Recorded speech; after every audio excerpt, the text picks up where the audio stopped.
TDP, Orissa में बीजू जनता दल, बंगाल में ममता जी, असम में असम गण परिषद, बिहार में नीतीश कुमार की पार्टी,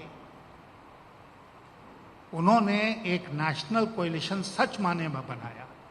और ये कभी उनकी इच्छा नहीं रही कि इनको दबा दो, इनको बर्बाद कर दो और वो जो स्पेस खाली होता है उसको स्वयं के लिए ले लो। आज की जो भारतीय जनता पार्टी है उसके साथ कौन है खड़ा? अकाली दल छोड़ चुका, शिवसेना छोड़ चुकी, बाकी जितने नाम हमने लिए कोई भी आज साथ नहीं है, है? हाँ, अकाली छोड़ गए, जो सबसे पुराने सहयोगी थे, बीजेडी चली गई। तो एक नीतीश कुमार जेडीयू को छोड़कर बिहार में, उनके साथ कोई महत्वपूर्ण पार्टी आज के दिन नहीं है। और इसलिए नहीं है क्योंकि उनके साथ वो रहने के काबिल ही नहीं है। इसलिए एक बहुत गंभीर लड़ाई आज जो देश में चल रही है, वो गंभीर लड़ाई केवल चुनाव की लड़ाई नहीं है, केवल राजनीति की लड़ाई नहीं है, वो देश की अस्मिता की रक्षा, देश में जो प्रजातंत्र है उसकी रक्षा की लड़ाई में बदल चुकी है। और मुझे लगता है कि जो लोग भी इसमें विश्वास रखते हैं कि देश में प्रजातंत्र कायम रहना चाहिए, उनको इकट्ठे आने की जरूरत है। ममता जी और हमने साथ मिलकर अटल बिहारी वाजपेयी की सरकार में काम किया था। ममता जी शुरू से ही एक फाइटर रही हैं। आज मैं आपको बताना चाहता हूं कि जब इंडियन एयरलाइंस का हवाई जहाज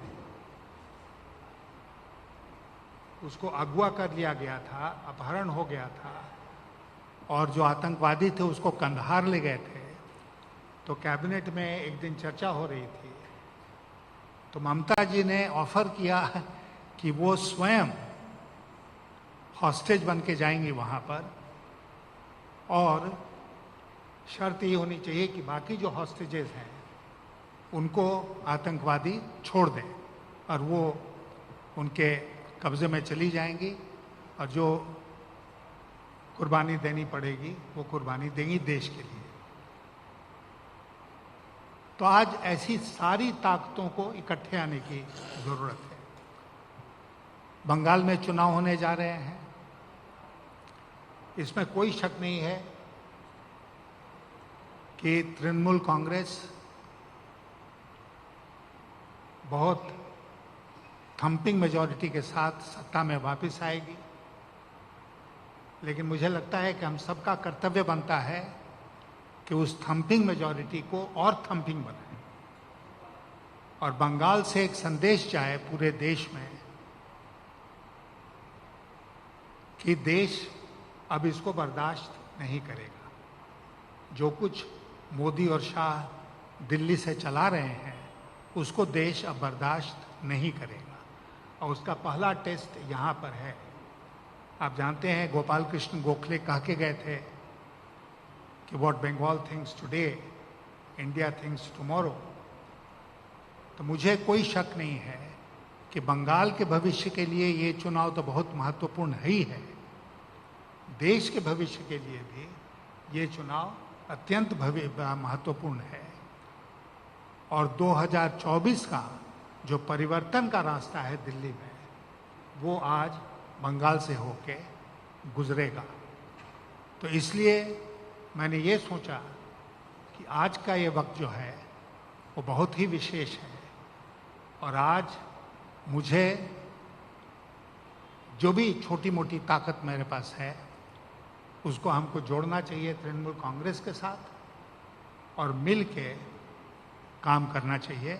और इसलिए बहुत सोचने के बाद मैं इस निष्कर्ष पर पहुंचा कि दूर से नहीं बल्कि पास से, अलग रहकर नहीं बल्कि शामिल होकर मुझे तृणमूल कांग्रेस को और मजबूत करना चाहिए।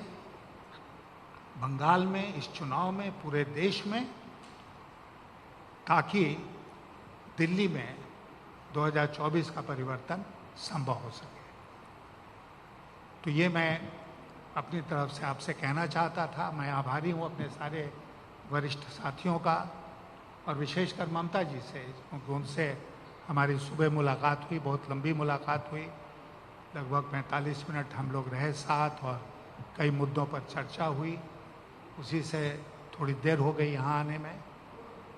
तो मैं अपने सारे साथियों का, विशेषकर ममता जी के प्रति आभारी हूँ कि उन्होंने मुझे ये मौका आज के दिन दिया है।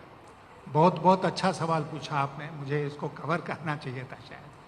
The tipping point actually was the attack on Mamata ji in Nandigram. That was the tipping point. और आज जब उनसे हमारी मुलाकात हुई और जो उन्होंने उस घटना के बारे में वर्णन दिया, उससे साफ हो गया कि जिन ताकतों के साथ आज बंगाल में तृणमूल कांग्रेस का और बंगाल की जनता का मुकाबला है, वो किसी भी हरकत से बाज नहीं आएंगे।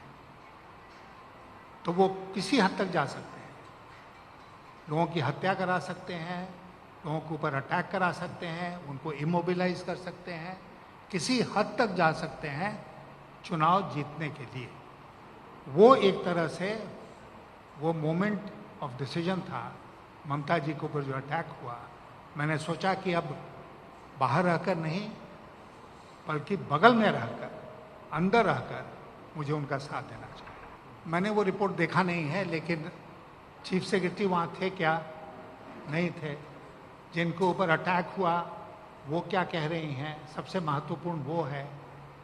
और चीफ सेक्रेटरी रिपोर्ट किसको भेज रहे हैं? इलेक्शन कमीशन को। मैं बहुत अफसोस के साथ इस बात को कह रहा हूं कि इलेक्शन कमीशन अब स्वतंत्र संस्था नहीं रही। सबसे जो हम लोगों के लिए तकलीफ की बात है वो ये है कि पहले ऐसा नहीं था।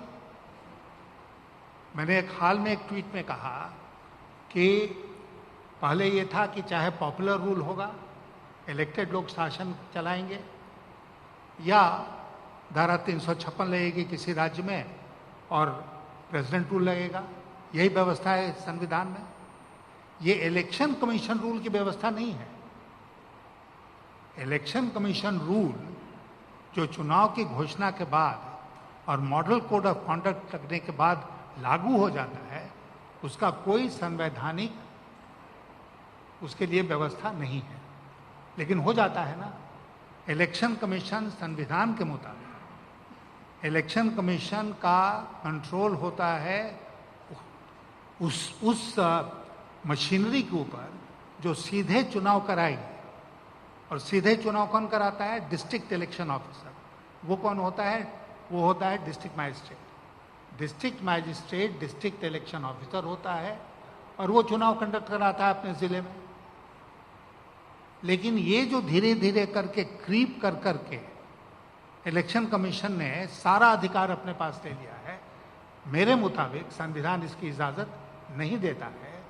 और मैं आपसे एक वाकया बताना चाहता हूं कि 1980 का लोकसभा का चुनाव होने वाला था और बिहार में उस समय स्वर्गीय रामसुंदर दास मुख्यमंत्री थे। मैं उस समय आईएएस में था और मैं उनका प्रधान सचिव था। तो सरकार ने फैसला किया कि चीफ सेक्रेटरी और डीजी पुलिस को हम लोग बदल देंगे। चुनाव की घोषणा हो गई थी, जो भी मॉडल कोड ऑफ कॉन्डक्ट था वो लग गया था, तो डीजी और चीफ सेक्रेटरी को बदल दिया गया। चुनाव आयोग ने आपत्ति की, पत्र भेजकर कि आप ऐसा नहीं कर सकते हैं। और हम लोगों ने बिहार सरकार की ओर से एक स्टिंगिंग जवाब चुनाव आयोग को दिया था, मुझे याद है, जिसमें पूरे संविधान के प्रावधानों का जिक्र था। और ये था कि चीफ सेक्रेटरी और डीजी पुलिस या उस लेवल के जो अधिकारी होते हैं वो डायरेक्टली चुनाव नहीं कराते हैं। चुनाव तो डिस्ट्रिक्ट इलेक्शन ऑफिसर कराता है। इसलिए उनको बदलने में आपको क्या एतराज हो सकता है? और चुनाव आयोग खामोश रह गया।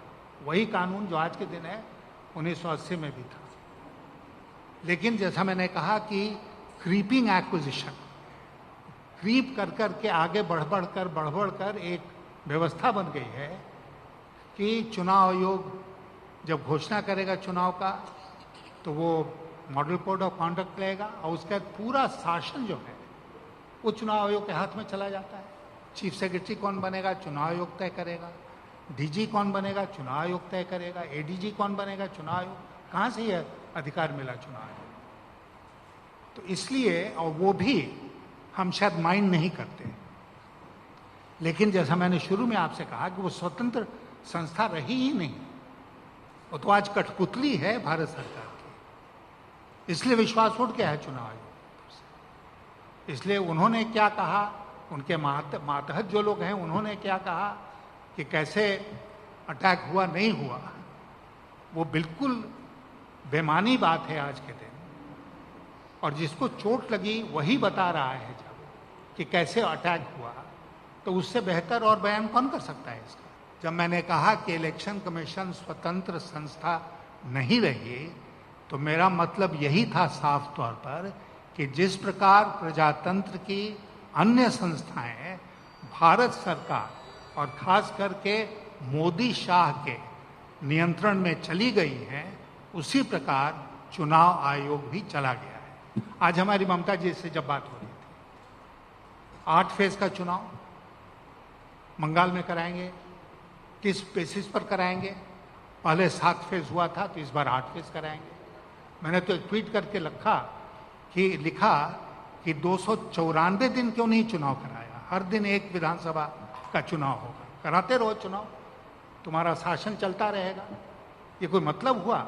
आज की बंगाल की परिस्थिति में और पहले की बंगाल की परिस्थिति में आसमान जमीन का अंतर है।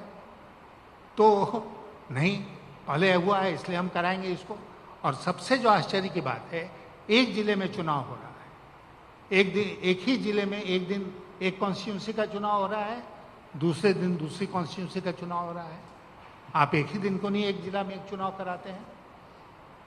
तो तोड़ मरोड़ कर चुनाव कराने का जो फैसला है वो मोदी शाह के नियंत्रण में लिया गया है और भारतीय जनता पार्टी को एडवांटेज पहुंचाने के ख्याल से लिया गया, और हम इसका घोर विरोध करते हैं।